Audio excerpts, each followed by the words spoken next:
Every mystery leaves a trace, a clue, a rumor, a piece of evidence history forgot to explain.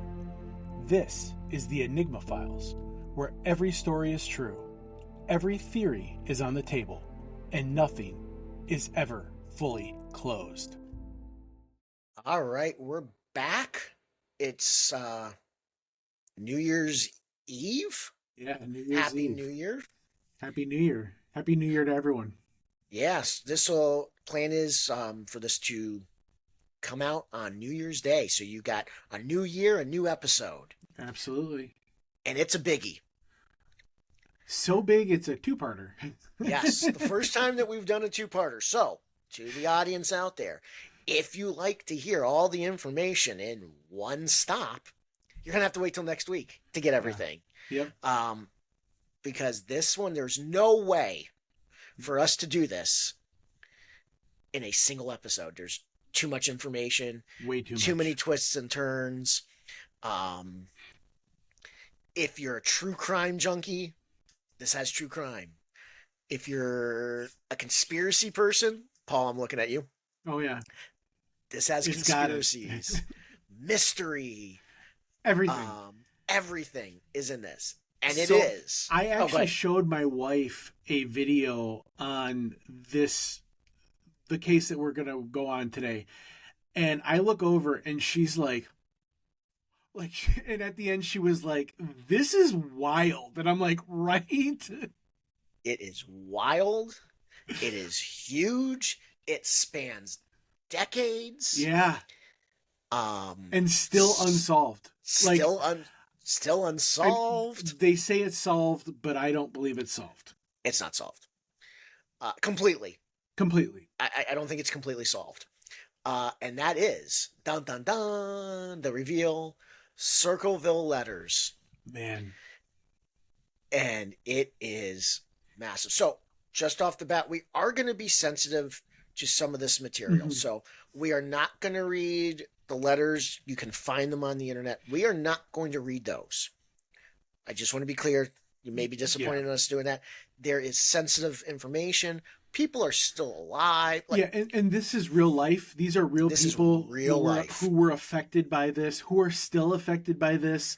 Yes. And we just want to talk about what happened. We don't want to get into detail because I wouldn't want anyone doing that to myself if that were my family.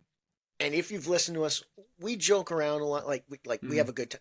This is a serious, heavy lives were just destroyed and changed. So we are going to be very sensitive to that material and be careful on how we present it, because I think we have an obligation to present it that way. Right. The little snippets that we can share, we will. There's a few little snippets that we can kind of mention, little key takeaways from them, but they're general. They're not going to be no detail. We're not going to get into detail. And I just want to be clear. Some of the stuff in the letters were never proven to be true. Right. So, I mean, if you want to Google it, you can. I would tell you, don't. You don't need to Google it. We're going to cover it here. Like I said, it's massive. So, buckle up. You guys are going to have 2 weeks of a huge case. And just so that everybody knows, normally we get to the end, those who are super familiar with us, we get to the end and we share our theories. This is a two-parter. You're going to get to the end of episode 1. We ain't sharing our theories with you. You got to wait. Here's the teaser. Wait till next week when we drop episode 2, and you'll hear our full thoughts on what we think was solved, not solved, if Bigfoot wrote the letters, all that stuff. That could be. Bigfoot didn't write the letters. Or aliens. So that was our joking comment, because we are about to get super serious very quickly. So and that's not our nature. Our nature is not to be sensitive and serious, but to be fun. Yes. But if only people heard the conversations before we hit record. The show before the show. Right. Exactly. So you ready? Let's jump into it. Yeah, let's go. All right. So Circleville, Ohio, small town, middle of Ohio, Midwest town. It's 1976. There's a woman named Mary Gillespie, and I'm going to apologize if I mispronounce names. I'm doing the best I can. This one's easy. Mary Gillespie. She's a school bus driver, a mom, a wife, living just an ordinary day to day life. Um, didn't mean the rhyme. I'm a poet and didn't know it. Um, All right, again, Dr. Seuss. again, that is about all the levity. Like that's about all the fun that you're going to get with that one. But it gets things are going to get serious here quick. She goes and checks the mail, and She begins to receive these envelopes. Some of the postmarks are from Columbus, Ohio, but there's no return address. Right. There's handwriting on it. It's in tight block capital letters. It looks very like serial kill. Like if like you think of like a movie, which Zodiac. yeah, Zodiac. I'll plug our other podcast. We have a movie podcast, Rewind, but it looks very much like a serial killer letter with that that block weird writing. Yeah, if you're a crime junkie, I love true crime. Mm-hmm. I'm like a big true crime fan. If you've ever seen the Zodiac letters, which we may or may not do that as a topic on for a future date, stay tuned. Yeah. We're gonna plug our show as much as we can. But I'll grift all day long. I don't care. I have no shame. but yeah, neither do I. But it does have that. You're right. It has that very like weird, like I'm trying to hide my handwriting ish, and like I said, go look at the Zodiac letters. That's kind of how these were written. But inside, there's some pretty specific details. The writer claims that Mary is having an affair with the local school superintendent. And his name is, and of course, I don't have it right in front of me in my notes because that would have been way too easy. His name is Gordon Macy. Yes. So they accuse that the two of them are having an affair. And the letters basically say, you need to expose this, knock it off. You need to come out and tell people exactly what's going on. She ignores them initially. Mary's initial reaction is, I'm not gonna give this the time of day. Well, this is weird. Go ahead. And I think part of the reason, so let's kind of just circle back to the town of Circleville. And no, that pun was not intended at all when I said it. Right. I've done a little bit of extra research on like Circleville. It's a very small, quiet, rural community. Everybody knows each other. Everybody knows people-ish, I think everybody is what it said. Knows everybody's business. Yep. This is one of those, especially at this time, this is one of those, like, your word is your currency. Like, we could shake hands on a deal and, like, that's good because everybody knows each other. Everyone trusts each other. The thing is, secrets don't stay secrets in a town like that. And rumors can start to spread. And, I mean, these letters, especially for someone that works for the school, she is a bus driver for the school, this could be the end of her job if it's found out that she's having an affair with the superintendent. So, some people would say, oh, well, it's obviously not true because she doesn't say anything. But even if it was true, would you say anything? Because you're hoping that it'll just, maybe this is like a jilted, like someone, who is, just angry about it or, whatever. You're going to just try to keep it quiet. Yeah. And the letter, so this is one of the few times where we'll share part of what was in it. Here's what it said in the block letters. Stay away from Gordon Macy. I know what you are doing. Everyone else will too. No return address, no signature, just these accusations. So, again, she ignores it, but more letters start coming. And when those start to arrive, this is where it gets really creepy because it starts detailing her daily routine. Talks about how they're watching her house, how they know that she has kids. Like, it gets creepy, personal, creepy, quick. And like, I don't know what I would do And I would consider these threatening. If you don't stop, everybody will know. Everyone will know. I mean, these could be considered a threat. Yeah. And Well, then when you it's find out that the person knows her route, knows her daily routine, yep. that gets scary. Especially, like I think you just said, she had a family, she had a husband, children. This could get very serious, especially in the world that we live in, where now you have like random people going to political people's homes. And I mean, like, this could get very dangerous very fast. And she's just a normal person. Well, and it takes notes like confess. Mm-hmm. You know, we're going to expose.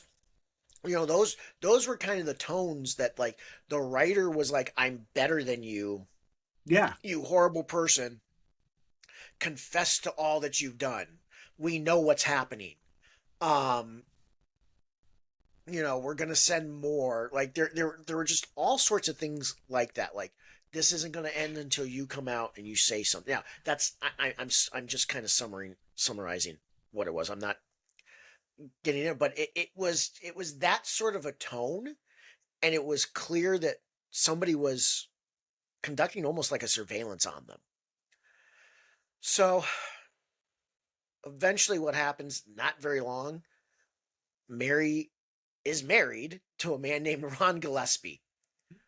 Ron starts getting letters, and the tones in those letters change because those tones start to say, you know what's going on, you're allowing it to go on, you need to confront your wife, expose the truth, or we're taking action.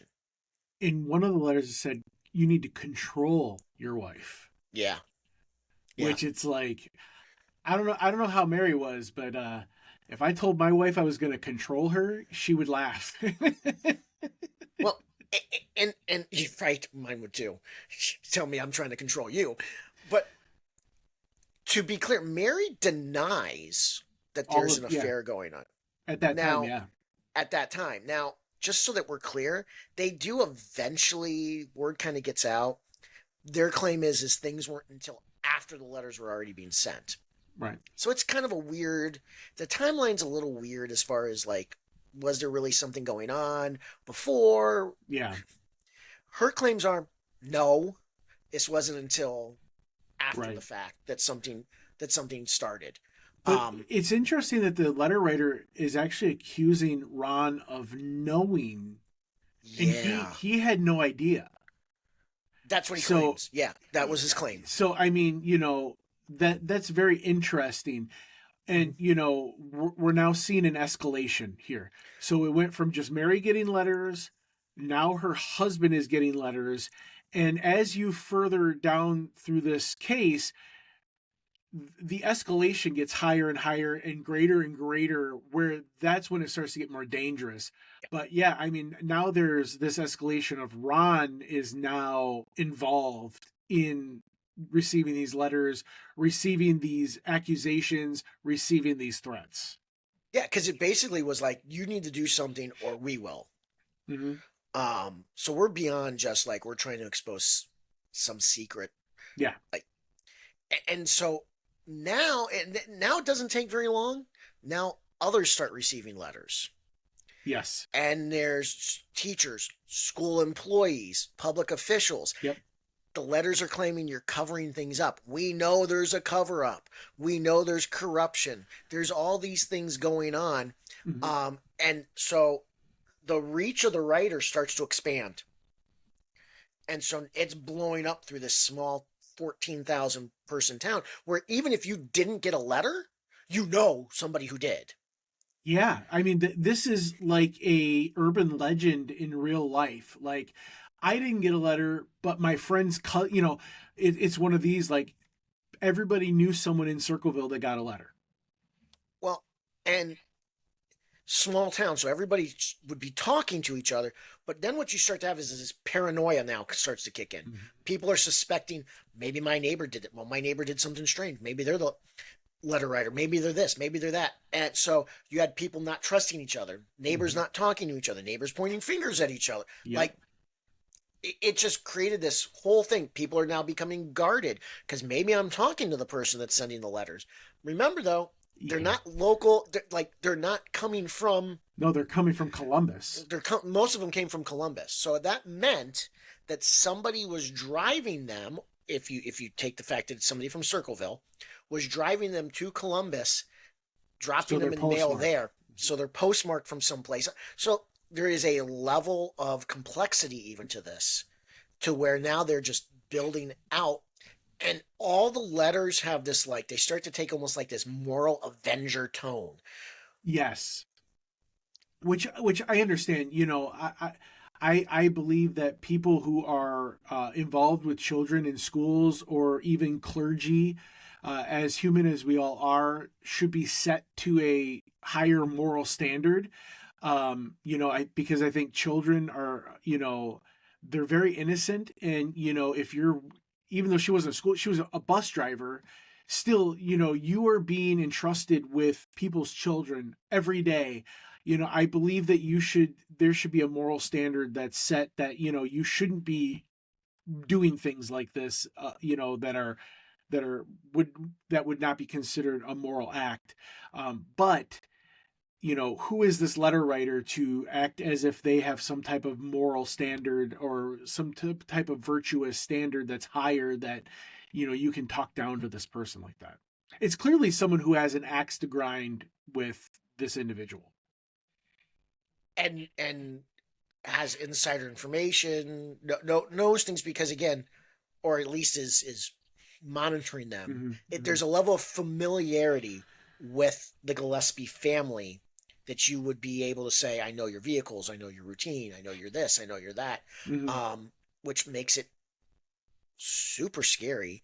Which then, just this moral sense of, like, I am the moral justice because there's corruption. That's a scare. Like, there's movies built around this whole idea of, like, the Mm-hmm. avenging, like, Yeah. and it never really goes well. Like, it No. generally Well, doesn't go well. and I think that this would become very isolating because, like you said, they don't know who in the, we all have kind of like that trusted circle Yep. around us. So clearly, someone in this trusted circle is doing this. So it would make life very isolating, because you'd almost be like afraid to let people into your life, into your circle, because you don't know who's doing this.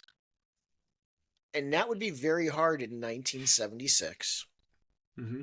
into the early 80s because everybody knew their neighbors. So we're pre cell phones, we're Mm-hmm. pre the internet, we're pre email. Everything is snail mail. Everything is, I know my neighbor. You mentioned my handshake is my word. Like, we're Mm-hmm. still in that era of things. And so to sit here and say, I can't trust my neighbor, I can't trust the person that's a Well, very hard this could be thing. a family member. Oh, I absolutely. mean, it could be anyone. It could be, yes, 100%. And so you just don't know. And the way that they're writing the letters, they're going to a level to hide their identity. They're not signing them. They're not asking questions. They're just making statements. Yeah. We know this. Mhm. You must do this. Um, it's scary. There's a level of just a psychopath level there. I don't know. I'm not a clinical, so I'm Yeah. sure there's some clinical term for it. But the person's a psychopath. I mean, Oh, this I is mean, this is someone clearly, who has dedication to what they're doing. They and truly believe that they're doing something good. the scary thing is they're willing to escalate. Mm-hmm. And Mm-hmm. again, doesn't take long No. for it to escalate even faster. Because Mm-hmm. now we're going to jump to August 19th of 1977. It's been about a year. And this is where a line gets crossed that man does things. You thought it was crazy before. We are about to go down the rabbit hole Oh, big time. big time. Ron Gillespie receives a phone call at night. The caller has never been identified. Now, Ron's family believes it is the letter writer who called. All we know these are the facts of what we know. Ron takes the call and reportedly says, I know who the letter writer is. I know who's behind these letters. He grabs his revolver, climbs into his truck, and just minutes later, his truck is found crashed into a tree and Ron is dead. So remember, we told you, folks, this was going to get heavy and it was going to take a turn and lives are destroyed. Literally, it happened. If this were me, I would have said before I left, oh, by the way, this is who I think it is. Because he doesn't say, he just says, I know who it is. I'll be back. And they find that one shot has been fired from his revolver when they find the truck in the accident. Now, yep. I'm going to tell you, and this is a different time. And just to be clear, real quick on the one shot, the bullet is not found. No, it's just that it was fired once. They know it was fired. They found once. The casing. Yes, but not the round, not the actual lot, not the round. Yep. Now, I know that this is a different time, and I'm speaking from like a 2025 world almost. Well, now when you're hearing it, 2026, we are recorded in 2025. But as someone who does have a concealed carry license, if I'm going to confront someone, the last thing I'm grabbing is my gun.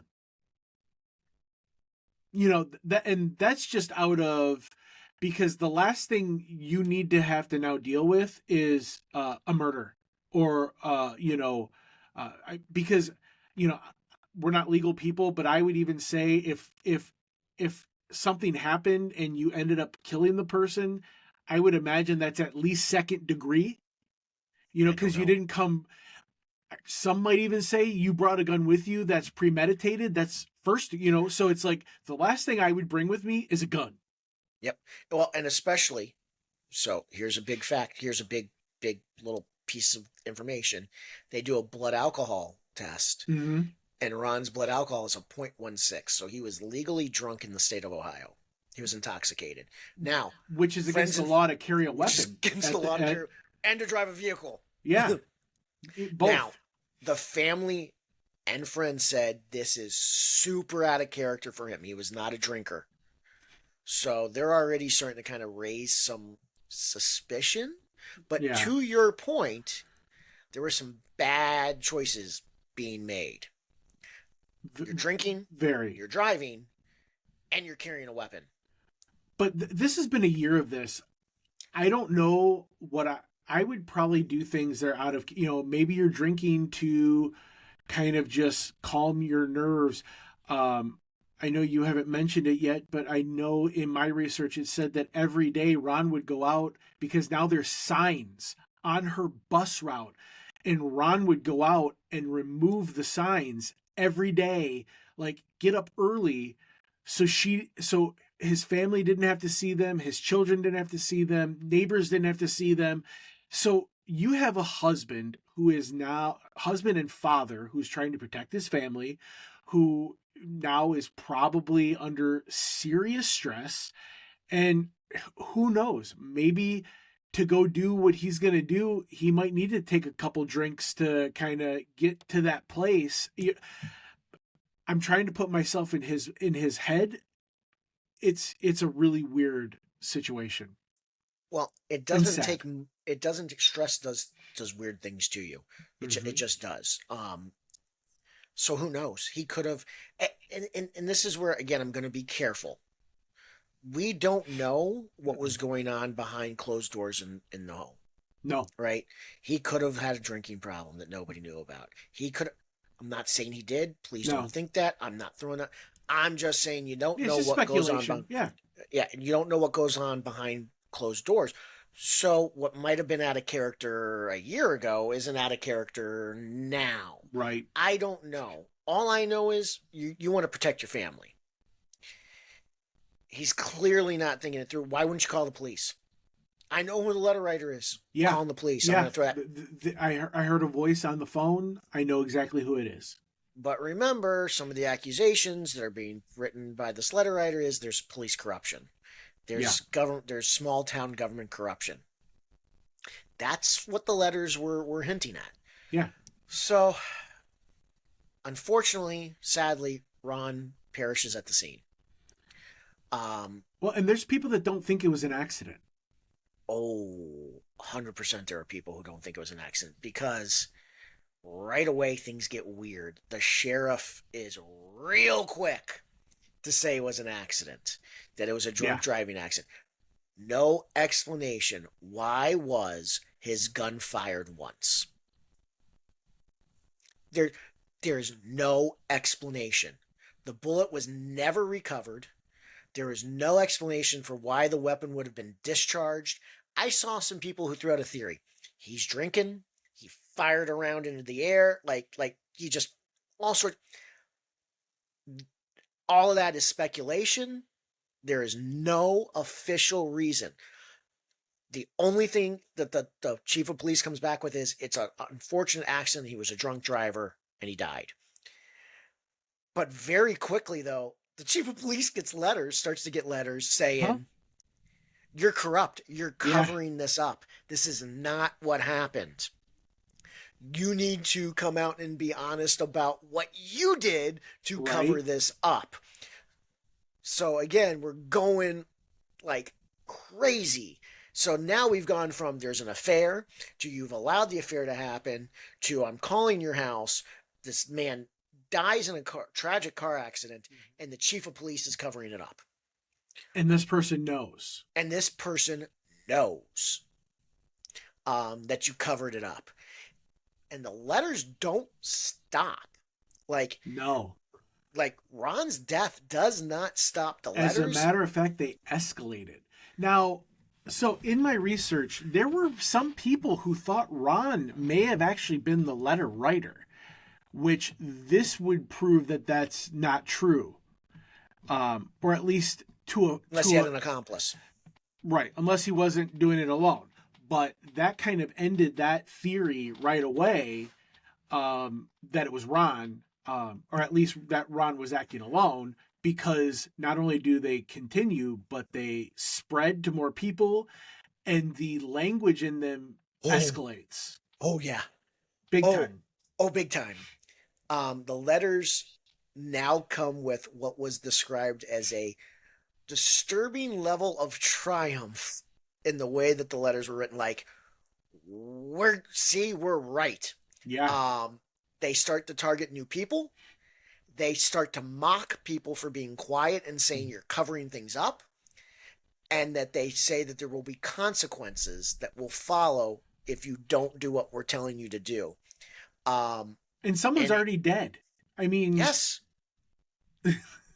yeah. this is getting scary for these people. Um, and if anything, the letter writer learned that their words were extremely powerful. Like Yes. that this went from just words to a weapon. They weaponized their words against an entire town. Yeah. So scary, so scary, and everyone is under suspicion, and clearly somebody is watching the town, Yeah. or someone or someone's. Yeah. I don't know if that's a good way to pluralize it, but the tone, if and what you notice is as we go through this, the tones change, they escalate, they get worse, they get more threatening, they get more. It's again, being somebody who likes to listen to true crime stuff. What do you see? As somebody gets away with a crime, they escalate. They escalate, they escalate, they escalate. Because I got away with this, let's try this. I got away with this, let's try this. So they went from. So I said in the beginning, I'm not going to dive into theories. I am for this one, real quick. I do believe it was the letter writer that called her on. I do believe Yeah. that. I believe that. So Yeah. we'll get that theory out there right off the bat. I do believe the letter writer or writers. Not going to give that one away, whether I think it's one or more. We'll leave that door open for next week. But I believe it was the letter writer, somebody who was absolutely complicit in this, called him. So that even escalated because now they're not afraid to put their voice on the line. No. I mean, and at this time you can only disguise your voice so much. I mean, now, I mean, even you go back to the late 90s, the movie Scream, they're using like the voice Voice distortion. modulator. Yeah. Yes. So, but in the 70s, you really didn't have, you could kind of change it, but if you know someone in a town like this where you know everybody, I'm sure you could pick up really quickly. Now, I, I just want to talk about psychological impact a little bit. I mean, this really affects people. And, you know, I'm going to just hint at something that Tony and I understand from like true that happened around us. Something similar to this happened to people that we know in a church group. Um, and it was very nerve wracking. Like people got nervous. Like, am I going to get a letter? What's the letter going to say?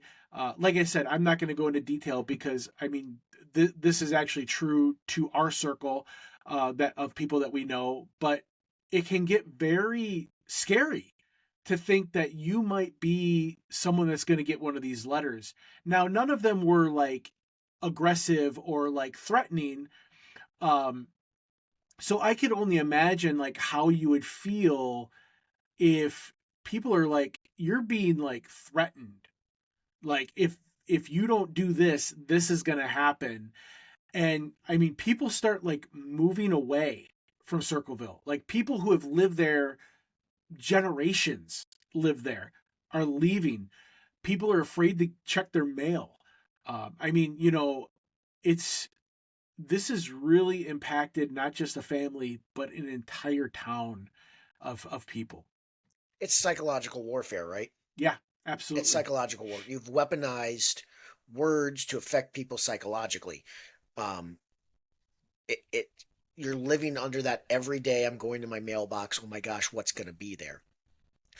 And oh my gosh, do they know my deepest darkest secrets? Do they know Because who's let's be watching me? real, everybody has Yeah, secrets. I skeletons. don't care Everybody's how skeletons. virtuous you are. There is only one perfect person that ever walked this earth, and he died on a cross. So everybody has a secret, and you're right, Everybody's got Tony. skeletons. It's am I going to be the next secret that is revealed? Yeah, and it's so imagine living under fear. It's a town living under Complete and fear, utter fear all the time. and now someone's died. Yeah, So it's not just I'm going to get a letter and I can burn it, and there's no, yeah, you're making a threat. Good luck backing it up. yeah. Somebody's died, and it's suspicious. Like it's let's be honest, you're not giving answers, and now the chief of police is being accused of a Covered cover up. up, and the school board is being accused of cover ups going further back. And these letters all said, if you don't do something, we're going to keep escalating it, and it's escalated. And this isn't even the end point of it because it's going to get Worse. even worse. So you mentioned signs being put out. We're now in 1983. Residents start to kind of think maybe the worst is past. They are wrong. So we're talking years. Years Years have have gone by, and Letters this have is been happening. received for years, and they think it's dying down ish.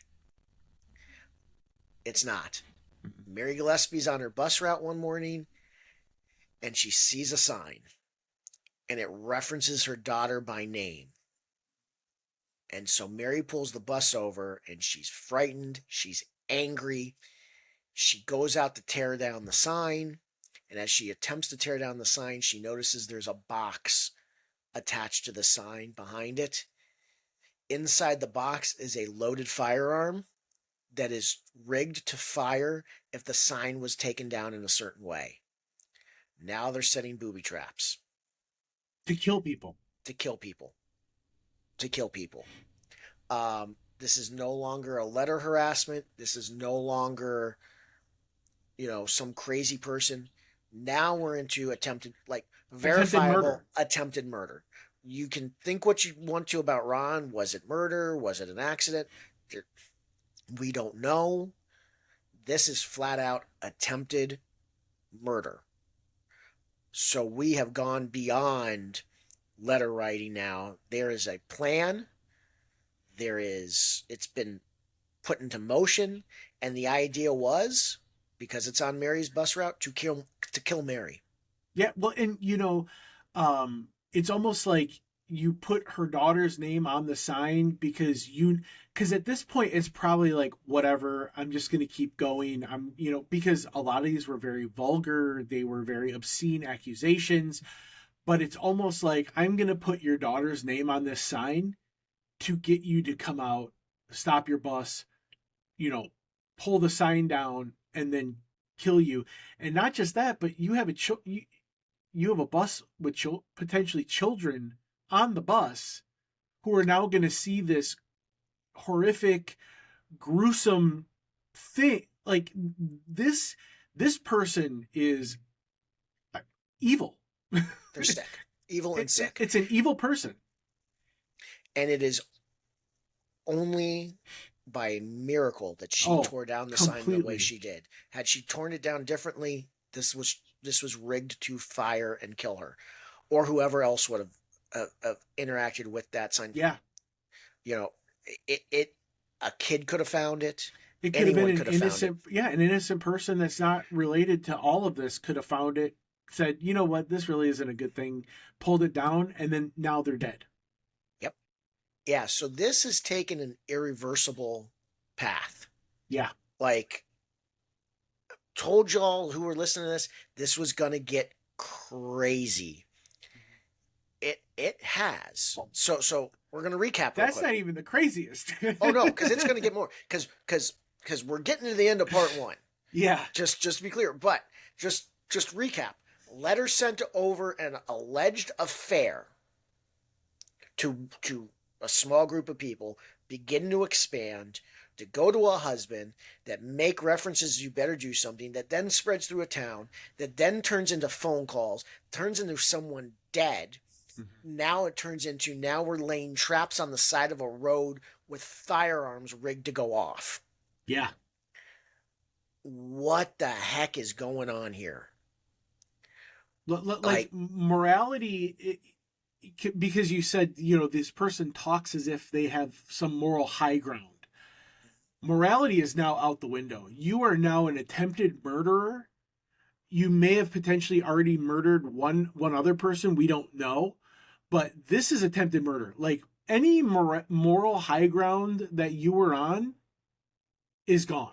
You are a dirtbag, horrible person. You're sick. You're evil person. This isn't Anakin in Obi-Wan. There's not a redemption arc. Yeah, no. Well, you have no high ground. Like, this is evil. Yeah, there's not a redemption arc to this. No. To this case, and you're now in this level of not just words. You're taking action. You've formulated a plan. You've put this plan into action, and your goal is to hurt people. That is your goal. Yeah. Like, it is not to just get your point across, which was wrong in the first place. Like, let's. Yeah. You committed a federal crime sending things through the mail, number 1, anyways. Like, right. Like that was bad enough.